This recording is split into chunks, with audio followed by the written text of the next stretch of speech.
You can't see your bones with binoculars. A guide to your 206 bones.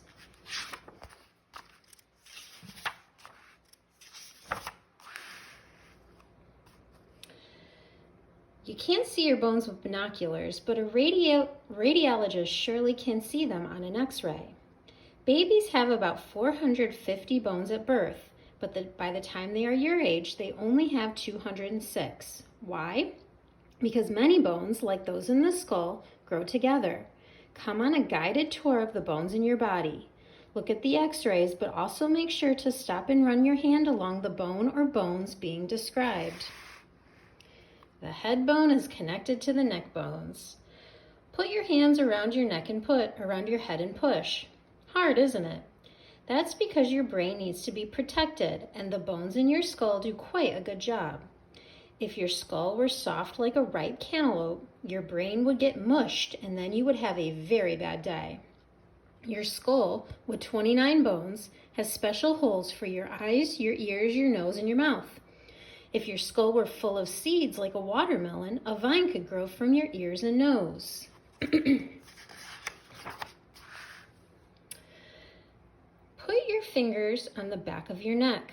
The hard things you feel are your neck bones, also known as the cervical vertebrae. Each vertebra has a hole in the middle for the spinal cord to go through. Turn your head from side to side and up and down. The bones move. The topmost neck bone holds up your head. No, not your cantaloupe, Charlie. It is called the atlas and is named after the giant who holds the world on his shoulders in a Greek story. Put your hand on your shoulder and move your arm around. If it feels complicated, you're right. The shoulder is very complicated. Bones called the clavicle and the scapula come together to form a socket. The ball at the top of another bone, called the humerus, rotates so that you can move your arm around in all directions. Pitchers have trouble with the rotator cuffs, which are muscles that hold the shoulder together. This is trouble because nobody told the muscles that they were supposed to throw baseballs at 100 miles per hour.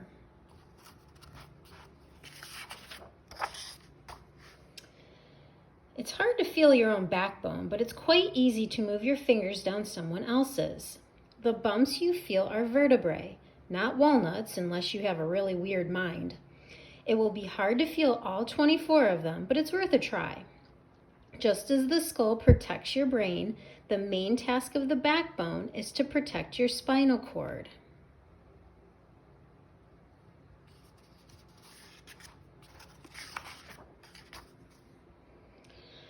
Start at your neck and move your fingers down your chest. Your ribs are bones that move when you breathe.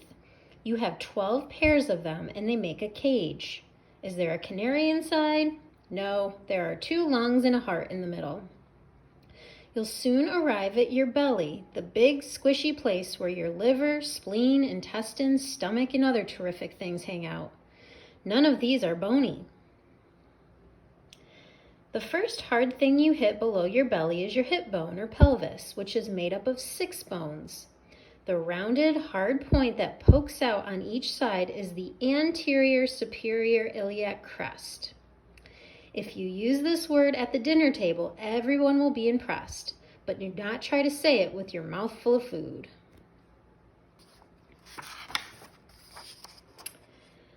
The thigh bone is the biggest and heaviest bone you have.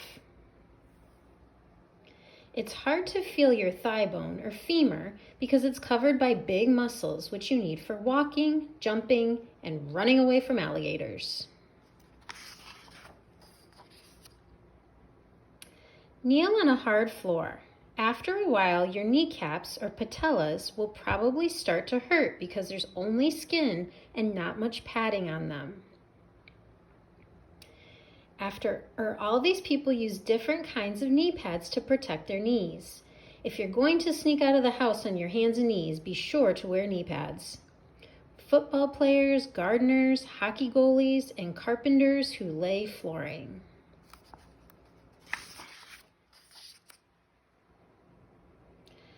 There are actually two bones in the lower leg, the tibia and the fibula. You can feel the tibia at the front of your lower leg. It's the shin bone that hurts a whole lot when your little brother kicks you. The fibula is on the little toe side of your leg and is harder to feel because it's much smaller. But give it a try anyway. Ouch, my tibia!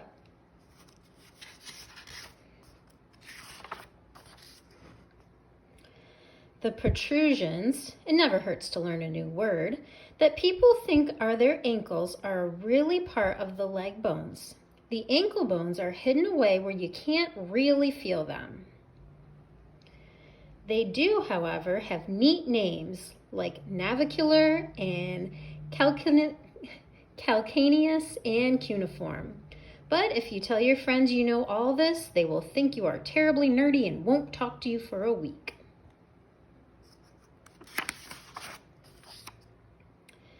There are 26 bones in your foot, metatarsals on the flat front part and phalanges in the toes.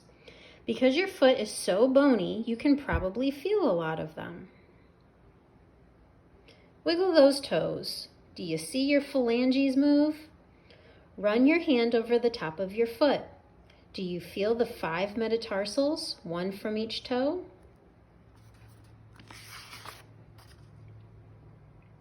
The arm is similar to the leg. There's one large bone in the upper arm, the humerus, which ends in the funny bone. As you probably know, it's not at all funny when you bump this bone. That's because you are hitting the nerve that runs along it. Ouch! There are 2 bones in the lower arm, the radius and the ulna. Try to feel both of them. The radius is easy. The ulna is more difficult because it's the smaller of the 2. The wrist bones are connected to the hand bones, and the hand bones are connected to the finger bones. There are 27 bones in your hand, metacarpals on the flat front part, and phalanges in the fingers. Because your hand is quite bony, you can feel a lot of them. Bend those fingers. Do you see your phalanges move? Make sure you bend at every joint. Run the fingers of your left hand over the top of your right. Do you feel the 5 metacarpals, one from each finger? There are 8 bones in the wrist, among which are the capitate, hamate, and trapezoid.